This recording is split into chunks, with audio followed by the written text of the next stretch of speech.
Le Nouvel Esprit Public, Philippe Meyer, bonjour. Bonjour, merci de nous avoir rejoints pour un nouveau Bada de notre série. Si c'est pour la culture, on l'a déjà donné. Bada qui me donne l'occasion et la chance de rencontrer Sandy Verkruijsen. Sandy Verkruijsen, bonjour. Bonjour. Vous êtes professeur, mais vous n'avez pas fait ça toute votre vie professionnelle, je veux dire. Vous avez commencé dans une activité qui n'a pas beaucoup de rapport ni avec l'enseignement, ni avec le lieu dans lequel vous enseignez. Qu'est-ce que faisiez-vous ? Exactement. Donc moi, j'étais communicante dans l'industrie du luxe. Je travaillais dans les relations publiques, relations presse, dans les montres essentiellement, la compétition automobile. Enfin voilà, rien à voir. Et puis un jour, qu'est-ce qui s'est passé ? Le Saint-Esprit vous est apparu, le fantôme de Jules Ferry, et vous avez lâché la montre pour passer dans l'enseignement ? Un jour, comme tout le monde, j'ai eu une pré-crise de la quarantaine. J'étais un peu plus jeune, j'avais 35 ans et j'ai voulu donner du sens à ma vie. Vous voyez, j'étais dans une industrie où je me suis dit à un moment donné, mon métier c'est de vendre toujours plus cher à des gens toujours plus riches, des choses toujours plus inutiles. Et quand vous commencez à penser comme ça, je crois qu'il faut partir. Alors là, vous avez passé les concours qui permettent d'être professeur et vous vous êtes trouvé dans un endroit où les montres de luxe soit sont pas très nombreuses, soit si elles sont arrivées là, c'est par des filières qui sont pas absolument déclarables. Et vous êtes donc à Aulnay-sous-Bois. Alors expliquons à nos auditeurs où est Aulnay-sous-Bois, c'est la banlieue de Paris, mais quelle sorte de banlieue c'est, pour qu'ils voient un peu mieux dans quel cadre vous exercez votre métier. Alors déjà, Aulnay-sous-Bois, c'est très très vaste. Et il y a vraiment deux Aulnay-sous-Bois. Il y a le RERB qui s'arrête à la gare d'Aulnay-sous-Bois, Aulnay-sous-Bois Sud. Là, on est vraiment dans un environnement classe moyenne, très agréable, etc. Et puis, il y a la gare Sevran-Beaudotte qui s'arrête dans Aulnay-sous-Bois Nord. Et là, c'est la cité du Gros Saule, les 1000 et les 3000. Donc, c'est une petite poche qui est en dehors de tout territoire, quelque part, parce que c'est ni Sevran, presque plus Aulnay-sous-Bois, loin de toute structure culturelle, avec un IPS, c'est-à-dire un indice social très bas, et des infrastructures complexes. Voilà. Donc, c'est vraiment loin. On est à peu près 20 minutes de RER de la gare du Nord. Mais c'est surtout qu'on est loin du centre. Vous voyez, à Aulnay-sous-Bois Sud, quand vous arrêtez à la station, il y a tout. Il y a une bibliothèque, il y a des commerces. C'est pas du tout le cas chez nous. Il n'y a rien du tout à Sevran-Beaudotte. Et au milieu de ce Sevran-Beaudotte, il y a donc le lycée dans lequel vous enseignez, qui est le lycée Pablo Neruda. Le collège, oui. Collège. Le collège Pablo Neruda. Combien d'élèves et de quelle provenance sociale et géographique ? Tous du même coin Ah oui, vraiment, le collège Pablo Neruda, il est au cœur de la cité du Gros Saule. C'est 750 élèves, environ 60 professeurs. C'est ce qu'on appelle un collège REP+, donc c'est un collège réseau d'éducation prioritaire renforcé. Il est à côté d'un autre collège qui s'appelle le collège Debussy. Et il fait partie d'une cité éducative avec un lycée, le lycée Voilôme, dans lequel vont la plupart de nos élèves. Il y a un autre lycée qui n'est pas dans la cité éducative, qui est le lycée Jean Zay, et 12 écoles primaires qui font partie de la cité éducative. Et c'est ce qui est au cœur de la cité. Pour arriver à une structure culturelle, il faut déjà aller un peu plus loin. Il y a un cinéma-théâtre qui s'appelle Jacques Prévert, il faut prendre le bus. Il y a une très belle salle de spectacle qui s'appelle le Nouveau Cap, qui est au cœur de la cité des 3000. Mais pareil, c'est loin, c'est à une demi-heure à pied où il faut prendre le bus. Et ensuite, la première scène nationale, c'est le théâtre Louis Aragon de Tremblay en France, qui là est beaucoup plus loin, qui est une scène nationale chorégraphique. Et voilà, mais dans la cité, la seule entité de la République, on va dire, c'est le collège. C'est le collège Pablo Neruda. C'est tout ce qu'il y a. Mais quand même, il y a cet autre environnement, il y a cet environnement pédagogique, si je puis dire, éducatif, qui est que le lycée est pas loin. Oui, et que, exactement. Donc, ça crée il y a quand ce même maillage. Voilà. Il y a ce maillage qui a été renforcé par la cité éducative il y a 4 ans. Alors, dans ce collège Pablo Neruda, vous enseignez le français et pour enseigner le français, ou en même temps que vous enseignez le français, vous intéressez les élèves au théâtre. Pour intéresser les élèves au théâtre, vous avez des partenariats avec la Comédie Française et avec le Théâtre Gérard Philipe, qui est dirigé par Julie Deliquet, que j'ai eu l'occasion de recevoir ici. Commençons par un petit portrait de vos classes. Vous en avez combien? Ça fait combien d'élèves? D'où tombent-ils, si je puis dire, par rapport au français que vous leur enseignez et par rapport au théâtre? Alors nous avons, en REP+, nous sommes limités à 24 élèves. Donc nous avons en moyenne c'est beaucoup dans une classe, entre 4 et 6 élèves en moins que dans un collège classique. Donc c'est des plus petites classes. Ce sont des élèves qui sont démunis. Les parents, le profil de parents chez nous, ils sont démunis psychologiquement, financièrement, parfois intellectuellement. Donc, c'est des élèves qui ont un IPS très bas. Alors, l'IPS, c'est un nouveau chiffre qui permet de mesurer l'environnement social, qui permet à l'enfant ou pas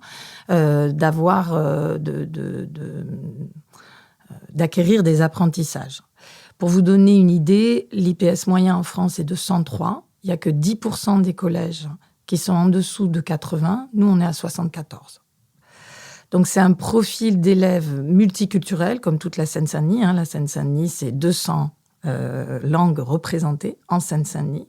Donc, c'est un profil multiculturel avec des élèves qui évoluent dans un environnement aimant, des parents qui font vraiment tout ce qu'ils peuvent, qui aiment leurs enfants, qui veulent leur offrir une autre vie, mais qui, comme beaucoup de parents d'ailleurs, ne savent pas très bien comment faire, avec en plus des difficultés financières, intellectuelles, parfois psychologiques, et très très peu de professionnels pour les aider sur ces points-là. Donc ça donne des classes plus que vivantes. Je crois que c'est un euphémisme. Des enfants qui ont plutôt une mauvaise opinion de l'école, dans leur discours du moins, mais en même temps, c'est le seul endroit où ils peuvent s'exprimer, où ils peuvent faire leur métier d'enfant, comme dirait Pauline Cargomar, et ils le font à fond. Donc, canaliser cette énergie pour en faire un moteur, pour la transformer en quelque chose de positif au travers de l'éducation artistique et culturelle, au travers du sport. Il faut savoir que le Collège Pablo Neruda, c'est pendant des années champion de France de rugby féminin, au cœur d'une cité comme la nôtre, au travers du sport, au travers d'actions pour leur orientation. On travaille énormément sur les métiers d'art, au travers des projets théâtraux, la rencontre des métiers du spectacle vivant, leur faire découvrir de nouveaux métiers qu'ils pourraient faire au travers d'actions citoyennes avec des associations, au travers canaliser cette énergie en fonction de leur goût, de leur personnalité, pour en faire un moteur, partir de ce qu'ils sont pour en faire un moteur. C'est vraiment notre but au sein du collège Pablo Neruda. Alors, 24 élèves, combien de garçons, combien de filles? Alors, en général, il y a une parité. Moi, j'ai en général 12 garçons, 12 filles, sauf dans l'atelier théâtre où on a quand même une majorité de filles, il faut l'avouer. Des parents aimants, vous l'avez dit, qui veulent aider leurs enfants, mais dont j'imagine qu'ils n'ont pas beaucoup de moyens d'aider les enfants à continuer leur apprentissage scolaire quand ils sont rentrés à la maison. Et j'imagine qu'un certain nombre d'entre eux ne sont même pas alphabétisés. D'abord, et puis souvent, ils ne sont pas là. Ouais. Il faut savoir que c'est souvent des professions en horaire décalé. Donc, ils travaillent la nuit, le soir, le matin. Ils sont là dans la journée, ils se reposent. Mais dans la journée, les enfants sont à l'école. Donc, ils ne peuvent pas les aider. Souvent, les enfants ne parlent pas la même langue que les parents. Ça, c'est quelque chose que j'ai remarqué depuis que je travaille à Pablo Neruda. C'est-à-dire qu'à force de vouloir les intégrer, ils ne leur parlent pas leur langue, mais en même temps, ils parlent très peu français. Les enfants parlent français, s'expriment en français. Mais quand c'est des adolescents qui ont besoin d'avoir des conversations profondes avec leurs parents, là, il y a un problème de langage. Déjà. Et effectivement, ils peuvent rarement les aider sur les apprentissages. Il y en a, mais c'est rare. Donc, on essaie, nous, de mettre en place de l'aide aux devoirs, de l'accompagnement. On est en train de mettre en place une cordée de la réussite avec Paris 8 pour que des étudiants de Paris 8 viennent aider également à l'aide aux devoirs parce qu'on ne peut pas toujours faire des heures supplémentaires. On en fait déjà beaucoup et on habite en général tous loin de notre collège. Donc, ça rend les choses un petit peu compliquées. Donc, effectivement, ils sont très peu aidés à la maison. Mais des parents qui sont quand même ouverts. Je ne sais pas si c'est le cas dans toutes les autres cités, mais dans notre cité au Gros Sol, ils sont toujours partants, les parents. Ils font vraiment partie de la cité éducative, parce que la cité éducative, c'est les structures culturelles, le collège, les parents, la direction et tout le personnel encadrant type CPE. Et ils sont toujours ouverts, ils nous laissent faire tout ce qu'on veut. On peut sortir, on peut les emmener voir des choses. Et ça, c'est une richesse formidable. Mais eux ne peuvent pas le proposer. Ils peuvent rarement l'accompagner parce qu'ils n'ont pas les moyens financiers, intellectuels. Ils doivent aller travailler. Donc, c'est souvent des aides-soignants, des personnes qui travaillent dans le ménage. On a beaucoup de personnes qui travaillent, qui sont techniciens de surface. On a beaucoup de personnes qui travaillent dans les transports d'urgence. Donc, voilà, des horaires décalés. Ils ne peuvent pas être là. Qui travaillent à l'aéroport, la nuit, etc. Donc, Des élèves qui ont souvent, vous avez dit, une image négative de l'école. Négative sur quel point? Sur le fait que ça va leur servir à rien? C'est négatif sur le fait que c'est un cadre trop rigide, trop structurant? Alors moi, depuis 5 ans que je suis enseignante, j'essaie de comprendre pourquoi. Je sais pas. Le seul conseil qu'on m'a donné quand j'ai choisi de travailler en REP+, c'était une collègue pendant mon année de stage, parce que quand vous devenez enseignant, vous faites une année de stage. En général, pour que vous restiez dans le métier, vous faites votre année de stage dans un collège du centre-ville parisien. Donc moi, j'ai eu la chance de faire mon stage au collège Pilâtre de Rosiers dans le 11e, qui est un collège mixte, sympathique, là, voilà, mais enfin qui n'a rien à voir avec le collège Pablo Neruda. Et j'avais une collègue que j'adore, qui travaille sur les concours d'éloquence, Bérangère Toton. Et cette collègue a travaillé à Valenton, qui était vraiment un collège REP+, pendant 8 ans avant d'être dans le centre de Paris. Et elle m'a dit, je ne te donnerai qu'un conseil, si tu les respectes, ils te respecteront. Et c'est vraiment ce qui s'est passé quand je suis partie là-bas. Si tu les respectes, ils te respecteront. C'est le seul conseil qu'on peut donner. Et quand vous arrivez là-bas, il y a énormément d'enseignants qui sont jeunes, qui ont peur des élèves. Et c'est pas qu'ils ne les respectent pas, mais ils vont directement aboyer en premier. Et les enfants en face, forcément, ils vont aboyer en retour. Et puis ça aboie, puis ça aboie, puis ça aboie. Et puis bon. Quand vous baissez un peu la garde, que vous les laissez entrer tout en encadrant, et que vous essayez d'être positif, enthousiaste, d'aller à l'énergie, de les montrer que vous les aimez, ça se passe plutôt très très bien, sans punition. Et je crois que là, moi, c'est ce que j'observe depuis 4 ans que je suis là-bas. Je vais attaquer ma 5e année. Là, par exemple, il y avait des journées portes ouvertes pour les 6e. Alors bon, j'ai peut-être pas tout à fait bien fait mon travail, parce qu'au bout de un quart d'heure de présentation, il y a une CM2 qui a levé la main discrètement et qui m'a dit « Mais madame, en fait, vous enseignez quoi ?» Je me suis dit, bon, il faudrait quand même que je dise que j'enseigne le français. Mais j'avais bien décoré ma salle, encore plus que d'habitude. J'aurais présenté le teaser de l'atelier théâtre, les émissions de radio, parce qu'on a gagné un concours de l'ANRAT sur des émissions de radio. J'aurais posé des questions sur eux, etc. Ils étaient tout contents. Et puis, en passant dans les couloirs, j'ai vu comment mes collègues s'y prenaient. Et mes collègues, ils leur expliquaient que ça allait être dur, que le collège, c'est dur, qu'il va falloir être sage, qu'il va falloir travailler dur. Et je me dis, quel enfant a envie d'entendre ça? Moi, j'étais une enfant très, très, très difficile au collège. Et moi, si tu me disais, ça va être dur, il va falloir... Moi, je partais en courant. C'est normal. Alors que si j'avais un enseignant qui me souriait, qui me disait, tu vas voir, on va bien s'amuser. Bon, parfois, il va falloir travailler quand même, mais on va bien s'amuser. Je crois qu'il y a cette espèce de discours parce que les enseignants ne sont pas du tout formés. Les jeunes enseignants, ils sont formés à leur matière. Ils ne sont... Les vieux, pareil d'ailleurs. Ils sont enseignants, ils sont formés à leur matière et à enseigner leur matière. On n'a pas 1 heure de psychologie adolescente dans notre formation. On n'a pas 1 heure de pédagogie dans notre formation. Les seuls à avoir de la pédagogie, ce sont les professeurs de PS. Nous, on n'en a pas du tout. Donc, vous arrivez devant des adolescents, vous ne connaissez pas les adolescents. Moi, ma sœur, elle travaille avec des adolescents toute la journée, elle dirige une MEX, elle me dit, c'est hallucinant, comment vous pouvez faire? Et donc, il y a beaucoup de malentendus, d'incompréhension, de situations qui auraient pu être désamorcées, qui ne le sont pas, même si le personnel d'encadrement est vraiment très présent. Nous, on a 3 CPE, on a 12 AED, ce qu'on appelait des pions à mon époque. On a des aides pédagogiques, on en a 3. On a une direction formidable qui, pour une fois, est restée, parce qu'il y a ça aussi en REP+. Moi, ça fait 4 ans que je suis dans le collège, c'est ma 3e direction. 3e principale. Donc, pour construire des projets dans la durée, pour donner un projet d'établissement qui tienne la route, qui soit construit en CA avec les parents et avec tous les acteurs de l'équipe éducative et qui permettent aux élèves de s'y retrouver, c'est compliqué. Tout ça complique les choses. Même dans une académie comme l'Académie de Créteil, qui est une académie pilote, qui a beaucoup de moyens.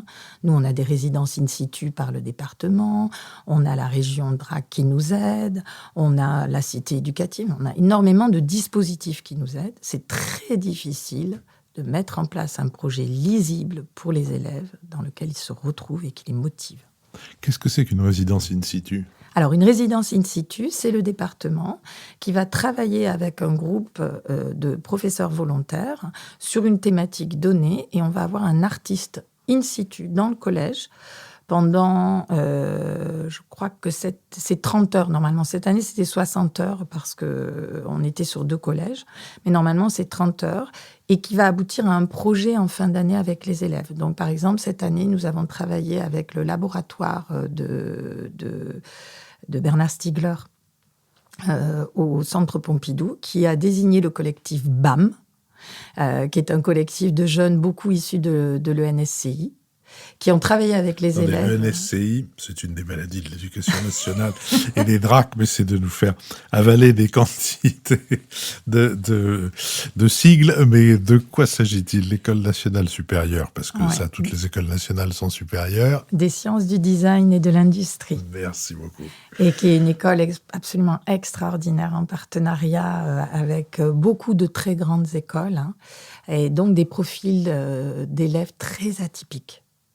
Et là, en l'occurrence, nous avons eu une jeune femme, designer, passionnée de jeux vidéo et qui a construit avec les élèves un très gros projet autour de Mindtest, qui est alors là, je ne suis pas une spécialiste, mais un logiciel de jeux vidéo, en gros, qui permet de modéliser en 3D des espaces urbains, notamment.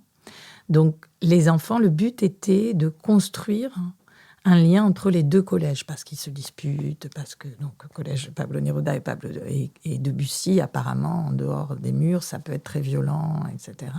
Donc l'idée, c'était habiter votre ville.